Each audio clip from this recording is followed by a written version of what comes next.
Eu vou convidar Elivaldo Barbosa para participar aqui com a gente do Jornal do Piauí. Elivaldo, seja bem-vindo nesse começo, né? Metade do Jornal do Piauí. Opa. Boa tarde. É isso, Joelson. Boa tarde a você que nos acompanha. Elivaldo Barbosa, a gestão do presidente Lula completou 100 dias. E, claro, toda a sua equipe de governo também trabalha observando as metas, os objetivos e aquilo que foi construído nesses primeiros 100 dias de gestão. O ministro Wellington Dias também faz essa avaliação. E nós vamos a Brasília, ao vivo. Ao lado de Wellington Dias está Sávia Barreto, que é a correspondente da Cidade Verde em Brasília. Boa tarde, Sávia. Boa tarde, ministro. Muito obrigado pela presença de vocês dois aqui no nosso Jornal do Piauí, Sávia. Boa tarde, Joelson, Elivaldo, nossos telespectadores do Jornal do Piauí. Estou aqui do meu lado, o ministro Wellington Dias, que não foi para a China, ficou aqui em Brasília para cuidar de tantas demandas do Ministério. Eu queria começar perguntando para ele o balanço que se faz desses 100 primeiros dias de governo Lula, mas em especial na área do desenvolvimento social, que é a grande bandeira do presidente e que ele destacou tanto avanços e programas na reunião ontem com os ministros. Agora, tem uma crítica que é feita, que é só programas antigos, tem que renovar, tem que trazer inovação. Como é que o senhor recebe também e responde a essas críticas? Olha, primeiro um prazer, Sávia, estar contigo aqui, saudar aqui também todos que estão aí em Teresina, do Piauí. Estava há pouco ali na sessão comemorativa aos 200 anos da independência, uma iniciativa do deputado Flávio Nogueira, que é o coordenador da bancada, mas com toda a bancada do Piauí, lá a presença do senador Marcelo Castro, o governador Rafael, a deputada Janaína estava representando a Assembleia, lá o prefeito João Félix e vários outros prefeitos e líderes, bem prestigiada, não é, esse momento marcante. Também dizer que não fui para a China, estava certo, a gente vai celebrar, eu tive que assinar o acordo aqui, né, e o presidente Lula, que assino eu e mais o ministro equivalente ao desenvolvimento social da China, mais os dois presidentes, o presidente Lula e o presidente Xi Jinping. Nós temos um acordo Brasil-China para trabalhar juntos no planeta essa parte do combate à fome, a ideia de pautar a erradicação da pobreza, pautar a desnutrição, a segurança alimentar, a fome, e por essa razão eu ia na comitiva. Foi interessante, eu ia naquela primeira viagem, aí o presidente pediu que eu ficasse com outros ex-governadores, que são os ministros, por conta da marcha dos municípios. Aqui com o Toninho da Caridade, com todos os prefeitos e prefeitas, mas agora está certo, agora vai. Quando foi no sábado, não foi, por conta das enchentes. Nós estamos com 11 estados brasileiros em situação grave, Roraima lá já faz algum tempo, Rio Grande do Sul seca, embora começasse a chover, mas ainda em atenção, e outros estados como o próprio Piauí, Maranhão, São Paulo, Amapá, Acre, enfim, vários estados, são 11 no total, com problemas de chuvas. Problema que tem o lado bom também, né? Ou seja, sinal de prosperidade, chuvas trazendo mais produção, bandeira verde garantida, porque todas as hidrelétricas com água, mas agora isso. Os 100 dias, assim, é claro que quando a gente programa um governo para 48 meses. Como o presidente lembrou, ainda tem mais de 1000 dias para a gente trabalhar. De qualquer maneira, mesmo eu não gostando dessa fixação de um limite de 100 dias, foi um período para que a gente pudesse aqui trabalhar o que eu chamo do alicerce daquilo que será o terceiro mandato do presidente Lula, com Geraldo Alckmin, vice-presidente, meu colega ministro, e aqui nos fixamos, de um lado, cuidar, não é, da população mais pobre, quem está na extrema pobreza, que cresceu muito. Nós saímos de cerca de 6, 8, 9 milhões de pessoas na extrema pobreza para 55 milhões de pessoas. É algo realmente assustador. O Brasil também, que ficava ali com 28, 29 milhões de pessoas na própria pobreza mesmo, e agora não é um número grande aí com 94 milhões. Então, isso tudo é assustador. Lá atrás, tiramos o Brasil da fome, tiramos da insegurança alimentar e nutricional, e a meta é essa. O que fizemos agora nestes 100 dias? Reorganizamos, e não era fácil, o novo Bolsa Família. O Brasil voltou e voltou o Bolsa Família. Com a volta do Bolsa Família, a gente atende, agora, março, por exemplo, 21 milhões de famílias, 55 milhões de pessoas, com uma renda que agora, além de pagar os R$600, acrescida dos R$150 por criança. No Piauí, por exemplo, são 625 mil famílias com o dinheiro na conta no mês de março, acrescido, não é, mais do dinheiro para aproximadamente 227 mil crianças até 6 anos. São 33 milhões a mais para estas famílias.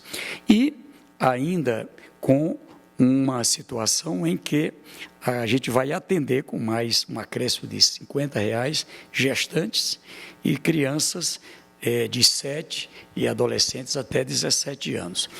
Volta com isso não apenas transferência de dinheiro, volta o programa seguindo, eu diria, a ciência. Aqui passa a ter, é um plano de vida. Nós estamos querendo lhe ajudar, mas queremos ajudar a sair da extrema pobreza e a sair da pobreza. Você topa? Então, saúde, cuidar de vacinação, acompanhamento da gestante, educação é a outra base. Aqui, crianças já ali matriculadas ali na primeira infância, já fazendo o jardim, o aprendizado para a alfabetização na idade certa, ter a matrícula no ensino fundamental, no ensino médio, frequência às aulas, aprovação, garantir que tenha ali as condições de um ofício e cuidar dos adultos também. O que tem de novo, como você coloca, aqui pegando o exemplo do Bolsa Família? Tem de novo duas áreas, a área de cuidados. O que significa isso? Aquelas famílias que estão no cadastro único, por isso que é importante a atualização do cadastro único. Eu quero me dirigir aqui a prefeito, prefeitas, agradecer a toda a rede da assistência social. A gente passou agora a voltar o repasse garantido para a assistência social, para o Piauí, são os CRAS, os CREAS, os Centro Pop, no Brasil todo, são 12 mil unidades com vários profissionais de muita qualidade, assistente social, psicólogo, cadastrador, visitador, enfim, para garantir que a gente tenha a atualização do cadastro. Por quê? Na hora que atualiza o cadastro, o fato de estar no cadastro único e o cadastro atualizado, ganha de cara o desconto na tarifa social. Eu estou pagando R$100, R$150. Esses dias eu vi até no Dia das Mulheres a manifestação que as mulheres fizeram lá na Equatorial. Até recebi o pessoal da Equatorial. E ali a garantia de que eles, inclusive, vão nos ajudar a trabalhar para ter a tarifa social. Garantir que quem não tem casa, o Minha Casa Minha Vida, que também entra o Minha Casa Minha Vida, e o que muda? Tem aqui um tratamento especial para os mais pobres, vai atender a classe média, vai atender a quem tem renda, mas tem aqui um olhar especial aos mais pobres. Vai ter um subsídio que vai de 85% até 95%. São 2 milhões de habitações, provavelmente algo aí em torno de 6 mil no Piauí, onde a gente vai trabalhar no campo e na cidade e garantir que a gente tenha nesses projetos o atendimento a quem mais precisa. Quem é que está vivendo do aluguel, quem é que... Então, aqui poder ter o atendimento. A energia, o luz para todos, onde é que não chegou? Aqui uma prioridade, água para...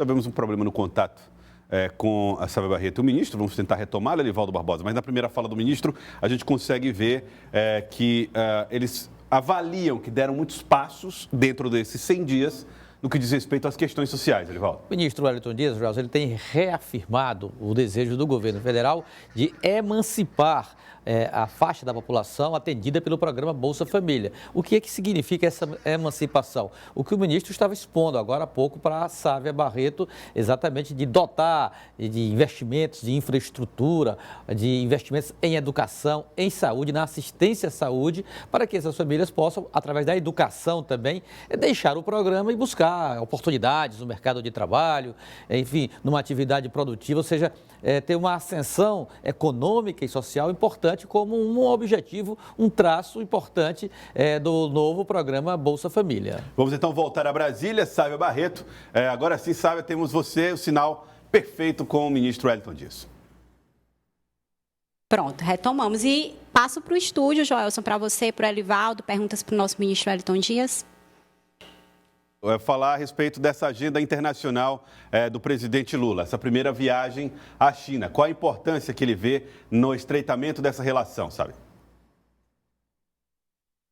Ministro, a avaliação que o senhor faz da importância do Brasil nesse cenário internacional e, em especial, o estreitamento da relação com a China. O que é que o Brasil pode colher de frutos positivos? E até mesmo queria que o senhor pontuasse, porque muitas vezes o Brasil é criticado, o presidente Lula, essa tentativa de mediar a guerra Ucrânia, Rússia, até o papel do Brasil sendo diminuído desse contexto. Como é que o senhor vê esse protagonismo ou tentativa do Brasil?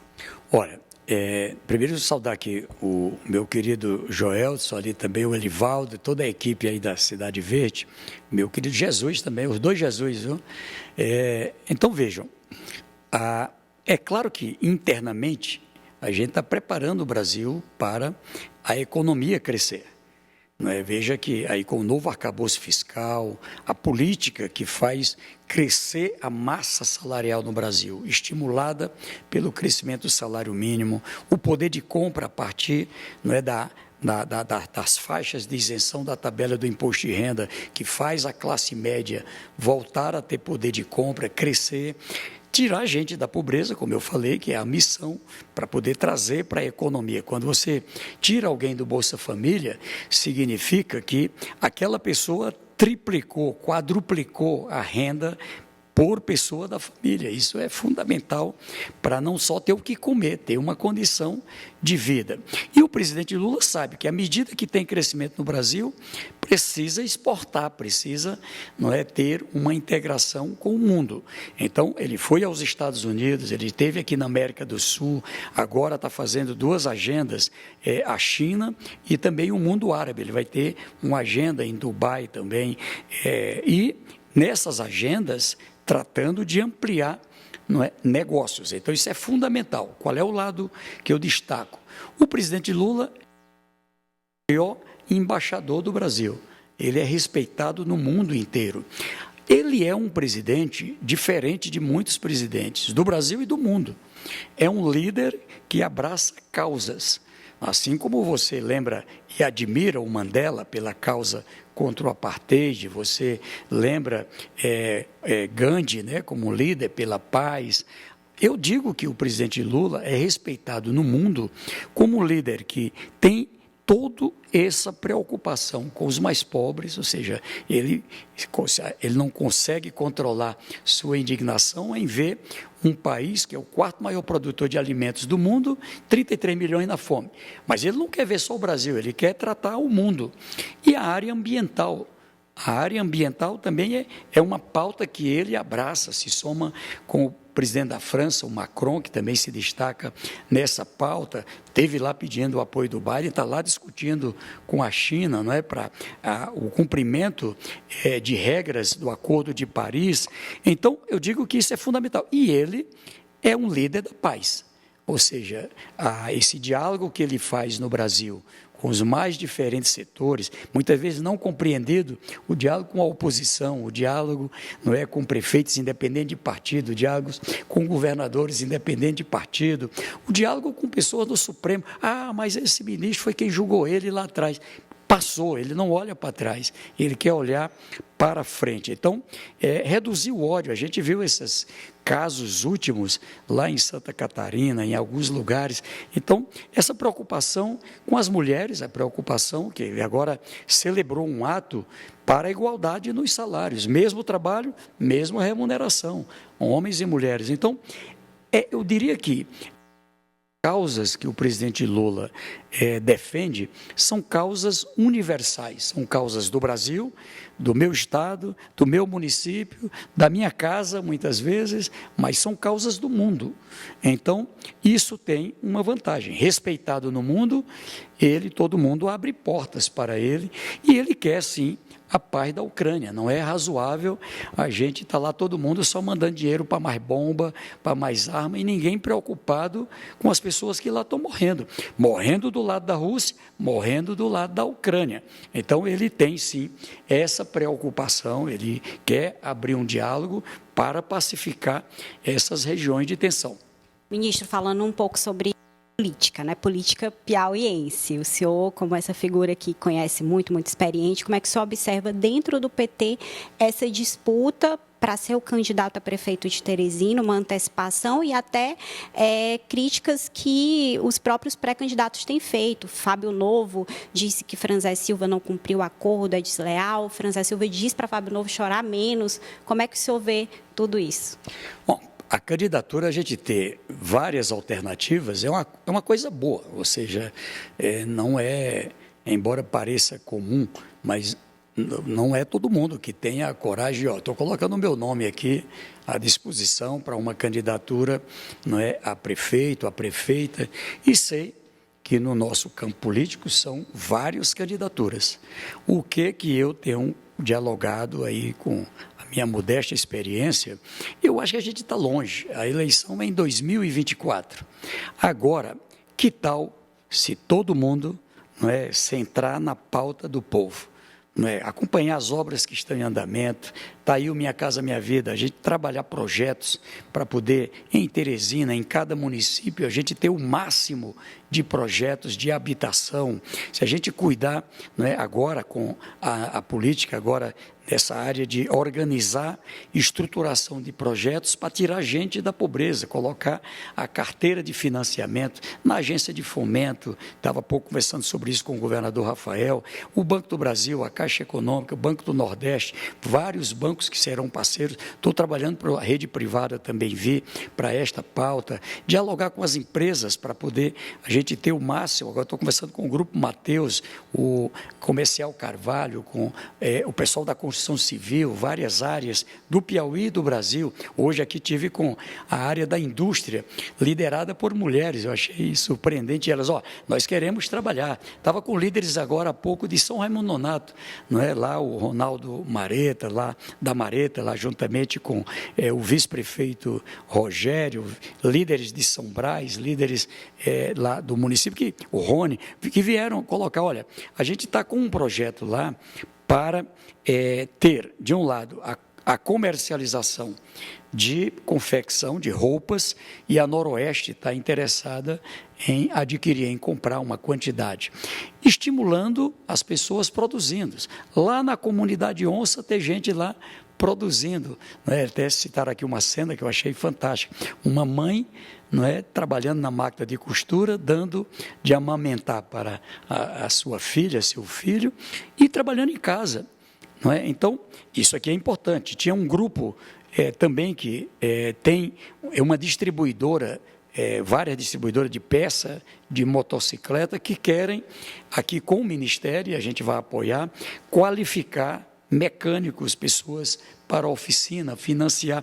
Então, eu cito isso para dizer que, na área da saúde, está aí o presidente Lula liberando recursos para que o Piauí e o Brasil tenha mais médicos. São 54 municípios do Piauí que não tem médico, precisando de médico. Então, garantir que tenha médico lá para atender. Agora, com a contratação, com mais vagas no Mais Médico do Brasil, como ele chama. E garantir essa fila que a gente tem das cirurgias, a gente possa vencer essa fila. Então, eu cito isso, o apoio para o agricultor, o PAA que está aí, a gente agora lançando, todas essas coisas, tem aí muito o que fazer. Então, se a gente tiver todos os líderes, não é, nesse instante, e aí o povo, lá no momento certo, os partidos vão tomar decisão, e o povo vai ver, olha, Esse líder aqui está trabalhando, quem é prefeito, quem não é prefeito, quem é candidato, quem é deputado, quem não é deputado. São líderes que colocam o seu nome e o povo, na hora da escolha, não tem jeito, ela tem uma escolha simples. Primeiro, está de bem com o povo? Tá, então o povo está querendo esse líder, isso é bom. No primeiro momento, são mais os números lembrados, não é? Gente que já foi candidato, gente que já foi prefeito, mas mais à frente, o povo passa a raciocinar e quer saber, assim, o que esse líder fez? É uma liderança que tem trabalho? Tem. O partido é um conjunto de líderes. Cuidar ali com os vereadores, vamos ter que, daqui a pouco, organizar primeiro ainda, com essa nova regra, como serão as chapas de vereador lá na frente? Tem a federação, quais os partidos que vão poder organizar a chapa? Organizar com os vereadores, trabalhar com esses líderes que também são candidatos aos vereadores. Imagine todo mundo trabalhando em favor do povo, não é? Para mais emprego, para mais obras, para mais ações. Não é? Agora mesmo, o senador Marcelo estava me contando há pouco, colocando recursos também voltado para essa área do empreendedorismo, a bancada do Piauí federal, toda unida aqui também, colocando recursos.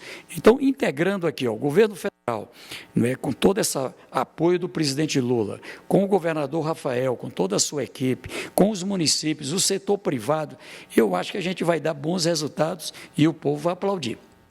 Elivaldo, sua pergunta para o ministro Wellington Dias. Então, Sávia, boa tarde. Ministro, boa tarde. A influência do novo arcabouço fiscal, da nova regra fiscal, que está em fase final, no programa Bolsa Família ou na agenda social do governo?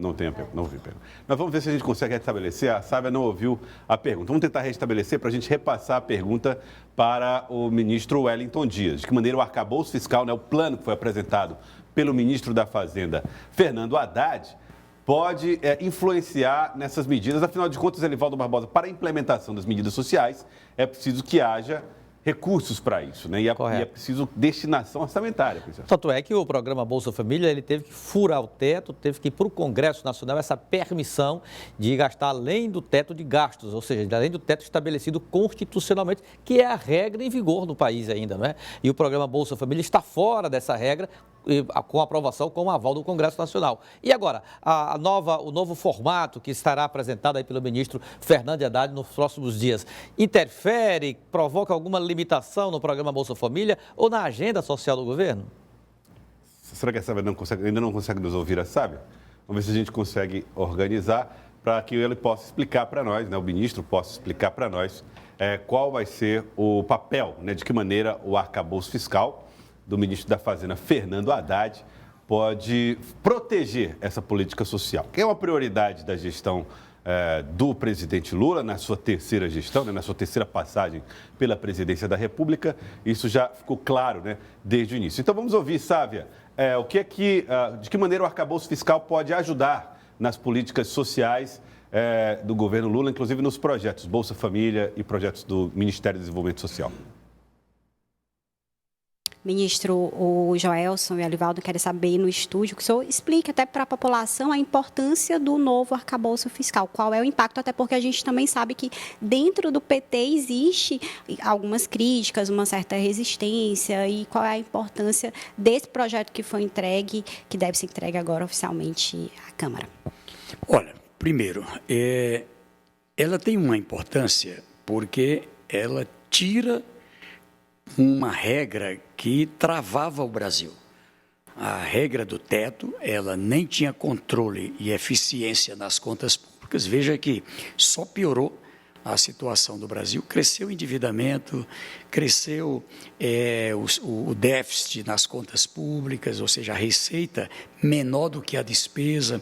E agora, o que o ministro Fernando Haddad, a ministra Simone Tebet, o ministro Geraldo Alckmin, eu tive participando desse diálogo, e comandado pelo presidente Lula, ali, primeiro, garantir que a gente tenha uma condição de equilibrar as contas do governo federal. Veja que ele está com a proposta ousada. Daqui até o final de 2024, zerar o déficit. O déficit que é mais de 270 bilhões, pode chegar neste ano, você zerar o déficit, garantir que a gente tenha as condições da economia crescer receita, ter ajuste nas contas, ter ali um controle no crescimento de despesa para poder alcançar esse objetivo. Segundo, não largar o compromisso de ter investimento. Garantir que tem investimento. Ele protege, de um lado, já num piso, num patamar, a educação, a saúde, a segurança, o social, não é? E eu destaco aqui, como muito importante, a parte dos investimentos. A parte dos investimentos, ou seja, cuida daquilo que todo o povo brasileiro precisa, aumenta, inclusive, ele aumenta vamos dizer assim, os investimentos para a educação em 23 bilhões, para a saúde em 22 bilhões, o social aqui foi o que teve o maior aumento, não é? Garantindo a condição de proteger aqui quem precisa, na saúde, na educação, por isso que tem o reajuste da merenda escolar, da alimentação escolar, por isso que tem a condição de garantir a retomada dessas obras que estavam paradas, ali a BR-235, agora a BR-101, eu estive lá visitando, a retomada ali, agora cada chuva, mas já com dinheiro garantido para concluir a obra ali do elevado ali da Miguel Rosa e ali também aquele viaduto da Atlantic City, garantir que a gente tenha a conclusão da nova maternidade em parceria com o governo do Estado e assim em cada região do Estado, a habitação. Começou já lá em Piripiri, a retomada do programa de habitação com o conjunto habitacional, 400 casas lá, faltando um pouquinho para terminar lá com a FANC, agora garantido dinheiro para poder retomar. Então, isso tudo faz com que cresça a economia. E o presidente diz, mas eu quero um mínimo para investimento. O ano de 2021 era 22 bilhões de investimento direto. O ano de 2022, 25 bilhões de investimento direto. Agora o presidente coloca mais de 60 bilhões para investimento direto, fora os investimentos da Petrobras, os investimentos de várias outras áreas estatais. Ele traz o modelo das PPPs, da parceria público-privado, garantindo com isso que o setor privado possa alavancar seus investimentos em várias áreas e diz, nós queremos atingir, estamos com 0,6% de investimento, saiu de 0,2% para 0,6%, mas nós estamos querendo 2,5%, que significa 250 bilhões para investimento. Então, é uma meta ousada quando ele diz, o Brasil voltou e aponta um futuro melhor, significa, em termos reais, mesmo a condição da gente ter esperança, E, por isso mesmo, assim, eu estou bastante animado, que eu acho que o Brasil vai, cada vez mais, ter mais pacificação, ter mais investimento, ter mais planejamento, que é o que faltava, ter mais relações com o mundo e, aqui da minha parte, animado, porque a gente tem condições com isso, de cuidar de quem mais precisa, cuidar dos mais pobres, mas também ajudar a que possam crescer. E isso é fundamental. E eu, todos os dias aqui, empenhado para a gente poder fazer um trabalho forte, para garantir. Eu sei que ainda tem muita gente, é um começo, agora foram mais a parte emergencial, e isso ainda até o mês de junho, a gente tem a organização e o lançamento de vários programas, mas como se diz no popular, engatar, começa aqui metendo uma primeira, depois uma segunda, uma terceira, uma quarta, na quinta. Eu não sou daquele tempo do câmbio, automático, não. Ainda do tempo manual, mas a gente alcançar um grande Brasil. É um país extraordinário e o Piauí, com certeza, estamos aqui todos os líderes do Piauí, integrado com o nosso governador Rafael, com toda a sua equipe, com os prefeitos, prefeitas, para a bancada federal, todo mundo junto, para a gente poder fazer aí um grande trabalho no Piauí. Joelson, Elivaldo, antes de começar a entrevista, eu perguntei para o ministro, ele é formado em letras, é escritor, eu gosto de trocar figurinhas de livros, perguntei o que é que ele estava lendo, e ele disse que só está lendo o relatório, está sem tempo, então a gente vai encerrar aqui a entrevista para ele seguir com a agenda. Agradeço a nossa audiência aí do Piauí. Quero agradecer, Sávia, agradecer a você, agradecer também ao ministro. O ministro, como disse Sávia, né, tendo uma agenda muito apertada nesses primeiros dias, nesses primeiros 6 dias de gestão, mas fez aqui essa entrevista conosco, aqui no nosso Jornal do Piauí, Elivaldo Barbosa, para falar um pouco, né, dessas metas conseguidas nesses 100 primeiros dias de gestão. E foi uma área que ganhou destaque no governo federal nesses últimos 100 dias. Foi do governo federal a área que mais se projetou e não poderia ser diferente. A área social foi eleita já no início, já na instalação do governo, até mesmo pela mensagem aprovada ainda na transição no Congresso Nacional, permitindo essa flexibilização das despesas na área social. Então, isso deu fôlego para o Ministério, já no início do governo, para investir na reestruturação do programa Bolsa Família e ganhou, de fato, esses resultados extremamente promissores para o país numa área crucial, que é do amparo ao segmento mais carente da população.